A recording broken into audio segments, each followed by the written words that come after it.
Good morning everyone. मैं doctor Maya Agrawal, assistant professor SPC government college Ajmer. बच्चों, आप देख रहे हैं हमारा टॉपिक जो है kinds of workers participation in management. Means प्रबंध में हम श्रमिकों को सहभागिता किस प्रकार दे सकते हैं, या हम कहें कि किस लेवल पर प्रबंधकों को किस स्तर पर सहभागिता दी जा सकती है। तो प्रबंध में सहभागिता की अगर हम बात करें तो इसके मुख्य रूप से 5 स्तर माने गए हैं। तो किसी भी उद्योग में प्रबंध के श्रमिकों को हम अनेक स्तर पर सहभागिता दे सकते हैं, लेकिन वर्तमान में अगर हम देखें तो प्रबंध शास्त्री जो वी.जी. मैतराज है, उन्होंने प्रबंध में श्रमिकों की सहभागिता के 5 स्तर बताए हैं, जिनके माध्यम से प्रबंध में श्रमिका को इन पाँच स्तरों पर सहभागी बनाया जा सकता है। तो इन स्तरों के बारे में या काइंड्स के बारे में हम चर्चा करते हैं। आप सभी ध्यान से सुनिएगा। तो सबसे पहले अगर हम देखें तो कर्मचारियों को सहभागिता देने की जो स्तर की बात आती है, उसमें नंबर फर्स्ट हमारा जो है वह इंफॉर्मेटिव पार्टिसिपेशन, यानी सूचनात्मक सहभागिता। तो बच्चों, इस प्रकार की सहभागिता में सूचनात्मक सहभागिता के अंतर्गत समितियों या परिषद के सदस्य प्रबंधकों से कुछ सूचनाएं प्राप्त करते हैं।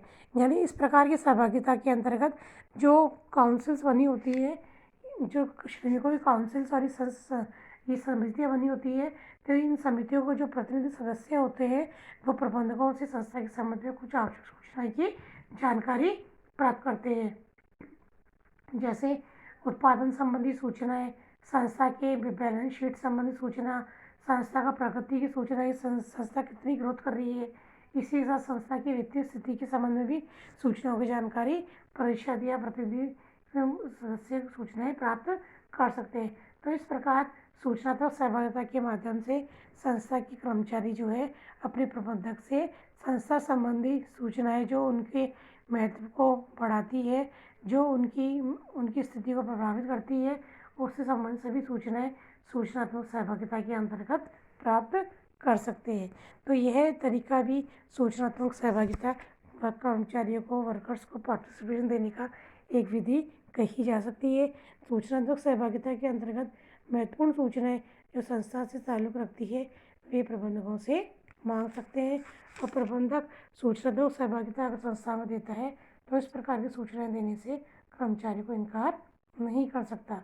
संस्था के सदस्य इन सूचनाओं को अपनी जानकारी एवं संतोष के लिए प्राप्त करते हैं तथा अन्य संस्थाओं को इन सूचना के बारे में जानकारी नहीं देते हैं। वे अपने तक ही संस्था की इसमें जानकारी को अपने पास रखते हैं। तो इसे हम कहेंगे इंफॉर्मेटिव पार्टिसिपेशन, या सूचनात्मक सहभागिता। सेकंड टाइप में अगर हम देखें तो वो कहलाती है परामर्शदात्री सहभागिता, मीन्स कंसल्टेटिव पार्टिसिपेशन। इस प्रकार की सहभागिता में कर्मचारी जो होते हैं अपनी संस्था के जो प्रबंधक होते हैं उनको परामर्श देते हैं, यानी प्रबंधक इन कर्मचारियों से अपनी संस्था के संबंध में परामर्श कर सकता है। पारस्परिक विचार विमर्श का मंच उनको दिया जाता है। आपस में किसी विषय पर वो आपस में परामर्श लेकर एक दूसरे से अपने बात को रख सकते हैं और निष्कर्ष रूप से अपना परामर्श प्रबंधकों को भेजते हैं। तो ऐसा करने से प्रबंधकों को कर्मचारियों के बारे में जानकारी मिलती है कि कर्मचारी क्या चाहते हैं, क्योंकि प्रबंधक आज कोई भी निर्णय लेना चाहते हैं तो निर्णयों और नीतियों को लागू करने में कार्य तो प्रबंधकों को ही करना है। तो इसलिए सबसे बड़ी तरीका ये है कि उन कार्यों को, निर्णय को लागू करने के संबंध में आपसे विचार विमर्श पूर्व में ही कर्मचारियों के सामने रख दिया जाए, उनसे मांग लिया जाए। तो उससे कर्मचारी क्या होंगे, अपने कार्यों को स्वयं को ही देना है तो कर्मचारी उन कार्यों को ध्यान में रखकर तो अपनी बात को संबंधी परामर्श उनके सामने रखेंगे। तो इस प्रकार की सहभागिता में परामर्श लेकर प्रबंधक लाभान्वित हो सकता है। तो इस प्रकार की सहभागिता अगर हम देखें, कैंटीन, श्रम कल्याण योजनाएं, उत्पादन की कार्य प्रणाली, उनकी कर्मचारी की सुरक्षा व आवास व्यवस्था संबंधी जानकारी तथा संस्था की प्रगति आदि के संबंध में परामर्श किया जा सकता है। तो इस प्रकार की सहभागिता में परामर्श को स्वीकार करना या नहीं स्वीकार करना महत्वपूर्णतः प्रबंधक पर निर्भर करता है, लेकिन उनसे इन संबंध में जानकारी मांग लेने से कर्मचारियों के मन की बात पता चल जाती है कि कर्मचारी वास्तव में क्या चाहते हैं, और एक प्रबंधक होने के नाते वो उन कर्मचारियों के लिए क्या प्रयास कर सकता है जो कर्मचारियों के हित में तथा संस्था के हित में लागू किए जा सके। तो इस प्रकार परामर्शदात्री सहभागिता सूचनात्मक तुलनात्मक रूप से देखें तो सूचनात्मक सहभागिता से अधिक ज़्यादा अच्छी मानी गई है, क्योंकि इससे कर्मचारियों को अपनी भावनाओं को व्यक्त करने का अवसर मिलता है, उनकी इनिशिएटिव पावर बढ़ती है, वे खुले विचारों से अपनी बात को अपनी संस्था के नियोक्ता के समक्ष रख सकते हैं। तो इस संबंध में हमें ध्यान रखना है कि परामर्शदात्री सहभागिता या संयुक्त विचार दोनों एक नहीं है, दोनों में अंतर है। यह संयुक्त जॉइंट पार्टनरशिप से भी भिन्न माना गया है। तो इस प्रकार परामर्शदात्री सहभागिता एक कर्मचारियों को सहभागी बनाने की अच्छी विधि मानी जा सकती है। अब अगली सहभागिता है बच्चों, हमारी थर्ड नंबर जो है वो है साहचर्य सहभागिता, जिसे हम कहेंगे एसोसिएटिव पार्टिसिपेशन। तो बच्चों साहचर्य सहभागिता में प्रबंध समिति या परिषद से अपनी समस्याओं के समापन के लिए सुझाव मांगते हैं तथा ये सुझाव मुख्य रूप से कार्यक्रम निर्माण कार्य के लिए मांगे जाते हैं कि किस प्रकार संस्था में उत्पादन तथा उस प्रोडक्शन संबंधी कार्य किए जाए। तो साहचर्य सहभागिता एक तरह से कर्मचारियों को साथ लेने के लिए तो अपनाई जाने वाली सहभागिता है, क्योंकि मैंने पहले भी आपको कहा है कि पूंजी की जो होती है वह तो हमारा नियोक्ता लगाता है, विनियोग करता है, लेकिन उस पूंजी के साधनों पर कर्मचारी अपने श्रम का प्रयोग करता है। तो इसलिए श्रम का प्रयोग कर्मचारी स्वयं करेगा, तो इसीलिए साहचर्य सहभागिता अपनाना लाभदायी होता है, क्योंकि उत्पादन के साधनों पर श्रमिक कार्य करेगा, अपने श्रम का प्रयोग करेगा।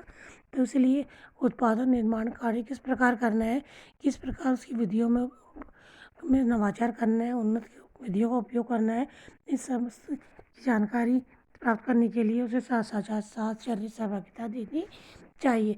और इस प्रकार की सहभागिता देने से कर्मचारी सोच विचार कर अच्छे से जवाब देगा, और क्योंकि उस सहभागिता के ऊपर उसे स्वयं को ही कार्य करना है, तो वह मन लगाकर कार्य करेगा, अच्छे से अपनी साहचर्य सहभागिता में योगदान दे पाएगा।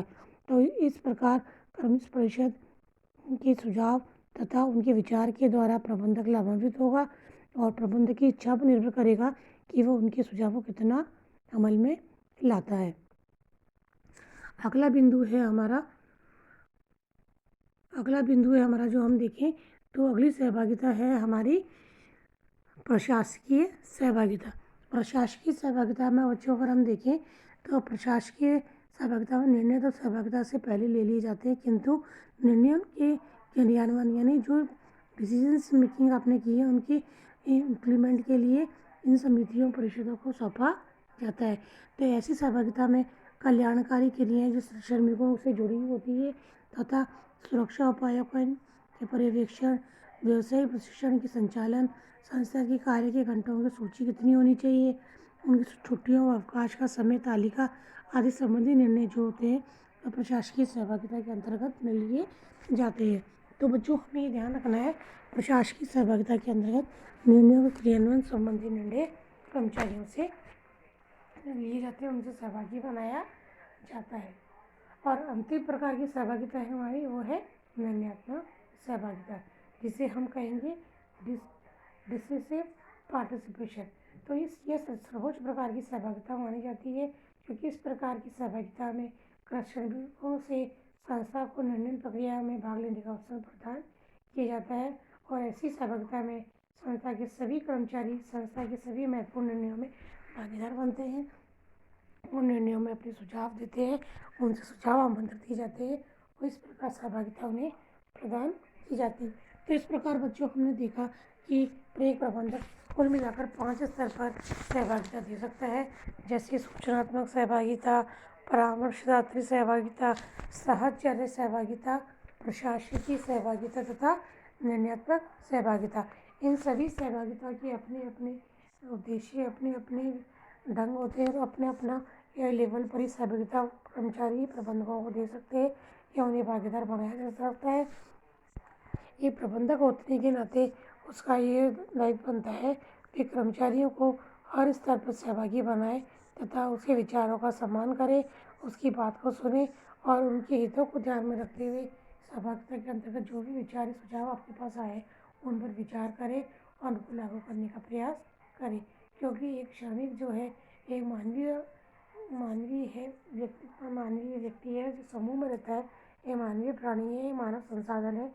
तो वह उसकी उत्पादन क्षमता का आप अधिकतम उपयोग तभी कर पाएंगे जब आप उसके अनुभव, उसके बात को महत्व देंगे और उसके अनुसार संस्था में कार्यों को करेंगे तथा उसको उद्देश्य संस्था के हित को सर्वोपरि रखते हुए कर्मचारी वृत्ति में कार्य करेंगे, तभी एक संस्था सफल हो सकती है और कर्मचारियों की सहभागिता का उद्देश्य पूर्ण हो सकता है। तो इस प्रकार इन पांचों प्रकार की सहभागिताओं को शामिल करते हुए वर्कर्स पार्टिसिपेशन की जो अवधारणा होती है वो पूर्ण होती है और एक संस्था का जो नियोक्ता है अपनी संस्था के हित में इन सभी सहभागिता को लागू करके अपने उद्देश्य को न्यूनतम लागत पर अधिकतम उत्पादन के साथ प्राप्त कर सकता है और औद्योगिक शांति, औद्योगिक प्रजातंत्र तथा मधुर संबंधों का विकास संस्था के हित में कर सकता है,